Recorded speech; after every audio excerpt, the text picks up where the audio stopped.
ನಮಸ್ಕಾರ ಸ್ನೇಹಿತರೆ, ಎಲ್ರಿಗೂ ಶುಭ ಸಂಜೆ. 4 ಗಂಟೆಲಿ ವಿಡಿಯೋ ಮಾಡ್ತಾಯಿದ್ದೀನಿ. ಸ್ನೇಹಿತರೆ, ಮನುಷ್ಯ ಬಾಲ್ಯ, ಯೌವನ, ವೃದ್ಧಾಪ್ಯ ಇದರಲ್ಲಿ ಬಹಳ ಗಂಭೀರವಾಗಿರ್ತಕ್ಕಂಥ ಒಂದು ಘಟ್ಟ ಏನಪ್ಪ ಅಂತಂದರೆ ಅದು ವೃದ್ಧಾಪ್ಯ ವೇತನ ಅಲ್ಲ, ವೃದ್ಧಾಪ್ಯ ಅಂದರೆ ವಯಸ್ಸಾದದ್ದು. ಈ ವಯಸ್ಸಾದವ್ರನ್ನ ನಾವು ಹೇಗೆ ನೋಡ್ಕೋಬೇಕು ಅಂತಂದರೆ, ಮನೇಲಿ ಪುಟ್ಟ ಮಕ್ಕಳನ್ನ, ಎಳೆಯ ಮಕ್ಕಳನ್ನ ಯಾವ ರೀತಿ ನೋಡ್ಕೋತೀವೋ ಅದೇ ರೀತಿ ನಾವು ನೋಡ್ಕೋಬೇಕು.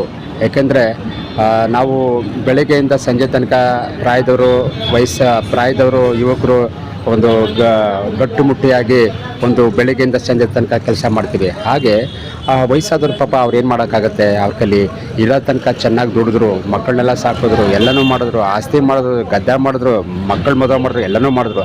ಆದರೆ ಈ ಸಂಧ್ಯಾ ಕಾಲದಲ್ಲಿ ಅವ್ರಿಗೊಂದು ವಿಶ್ರಾಂತಿ ಅವಶ್ಯಕ ಅಲ್ವಾ?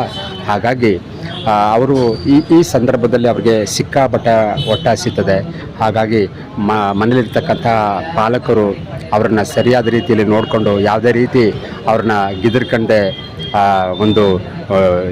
ಒಂದು ಅವ್ಯಾಚ ಶಬ್ದಗಳಿಂದ ಅವ್ರನ್ನ ಬೈದೆ, ಅವ್ರ ಮಕ್ಕಳನ್ನ ನೀವು ಯಾವ ರೀತಿ ಮಕ್ಕಳನ್ನ ಕಾಣ್ತೀರ ಅದೇ ರೀತಿ ಮಕ್ಕಳ ಥರನೇ ಅವ್ರನ್ನೂ ಕಾಣಿ.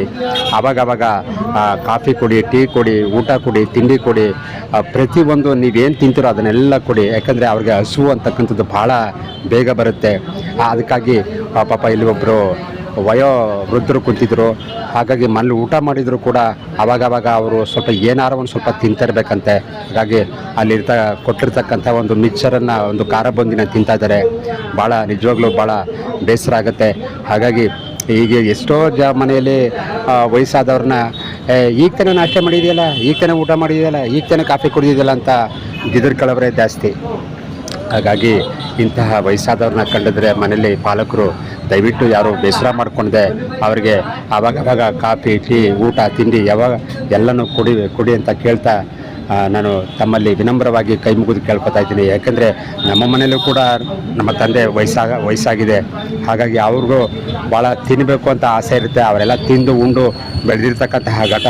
ಹಾಗಾಗಿ ನಾವೆಲ್ಲರೂ ಕೂಡ ತಂದೆ ತಾಯಿಗಳನ್ನು ಚೆನ್ನಾಗಿ ನೋಡಿಕೊಂಡು ಈ ವಯಸ್ಸಾದಂತಹ ಕಾಲಿಗೆ ಮಕ್ಕಳನ್ನ ಯಾವ ರೀತಿ ನೋಡ್ಕೊತೀವಿ ಅದೇ ರೀತಿ ಪಾಪ ಅವ್ರನ್ನೂ ಕೂಡ ನೋಡಿಕೊಂಡು ಟೈಮ್ಗೆ ಊಟ ತಿಂಡಿ ಕೊಡಿ. ಯಾಕಂದರೆ ಭಾಳ ಸಿಕ್ಕಾಪಟ್ಟೆ ಹಸಿವು ಇರುತ್ತೆ. ಈಗ ಮಾಡಿದ್ರೆ ಇನ್ನು ಸ್ವಲ್ಪ ಹೊತ್ತಿಗೆ ಊಟ ಕೊಡು, ಕಾಫಿ ಕೊಡು, ತಿಂಡಿ ಕೊಡು ಅಂತ ಕೇಳ್ತಾರೆ. ಅದಕ್ಕೋಸ್ಕರ ಕೇಳ್ತಾ ಇದ್ದೀನಿ ಸ್ನೇಹಿತರೆ. ಹಾಗಾಗಿ ಯಾರೂ ಕೂಡ ಮನಸ್ಸಿಗೆ ಬೇಸರ ಮಾಡಿಕೊಂಡೆ, ತಮ್ಮ ಮನಸ್ಸಿಗೆ ನೋವು ಮಾಡಿಕೊಂಡೆ ಇಂತಹ ಒಂದು ಘಟನೆಗಳು ಬೇಕಾದಷ್ಟು ಕರ್ನಾಟಕದಲ್ಲಿ ಇಡೀ ಭಾರತಾದ್ಯಂತ ಈ ಒಂದು ಘಟನೆಗಳು ನನ್ನ ಕಣ್ಮುಂದೆ ಕಾಣ್ತಾ ಇದ್ದೀನಿ. ಮತ್ತು ಪ್ರತ್ಯಕ್ಷವಾಗಿ ನಮ್ಮ ಮನೆಯಲ್ಲೂ ಕೂಡ ಇದೇ ರೀತಿ ನಡೀತಾ ಇದೆ. ಯಾಕಂದರೆ ನಮ್ಮ ತಂದೆ ವಯಸ್ಸಾಗಿದ್ದರೂ ಕೂಡ ಅವರು ಆವಾಗವಾಗ ಊಟ ಕೇಳ್ತಾರೆ, ಊಟ ಮಾಡಿದರೂ ಪುನಃ ಊಟ ಕೇಳ್ತಾರೆ. ನಾವು ಅದಕ್ಕೆಲ್ಲ ಬೇಸರ ಮಾಡ್ಕೋಬಾರ್ದು ಅಲ್ವಾ? ಹಾಗಾಗಿ ವಿನಮ್ರತೆಯಿಂದ, ಸೌಜನ್ಯದಿಂದ ಅವ್ರಿಗೆ ಊಟ ಕೊಡುವುದರ ಮುಖಾಂತರವಾಗಿ ನಾವೆಲ್ಲವೂ ಮಕ್ಕಳಾಗಿರ್ತಕ್ಕಂಥ ನಮ್ಮೆಲ್ಲರ ಆದ್ಯ ಕರ್ತವ್ಯ. ನಾವು ಈ ರೀತಿ ಬೆಳೆಯೋದಕ್ಕೆ ಮತ್ತು ಇನ್ನಿತರ ಕೆಲಸ ಕಾರ್ಯಗಳು ಹೋಗೋದಕ್ಕೆ ಅವರೇ ಕಾರಣ ಅಲ್ವಾ? ಹಾಗಾಗಿ ನಾವೆಲ್ಲರೂ ಕೂಡ ತಂದೆ ತಾಯಿಗಳನ್ನ ಚೆನ್ನಾಗಿ ನೋಡಿಕೊಂಡು ಶ್ರವಣಕುಮಾರ್ ನಾಯನ ಆಧುನಿಕ ಶ್ರವಣಕುಮಾರ್ ಅಂತ ತಾವು ತಪ್ಪಾಗಿ ಭಾವಿಸ್ಬೇಡಿ. ನನಗೆ ಎಲ್ಲರೂ ಹೇಳ್ತಿದ್ರೆ ಫಸ್ಟ್ ನಿಮ್ಮ ತಂದೆ ತಾಯಿಗಳನ್ನ ನೋಡ್ಕೊತ ತಾವು ಹೇಳ್ಬೋದು.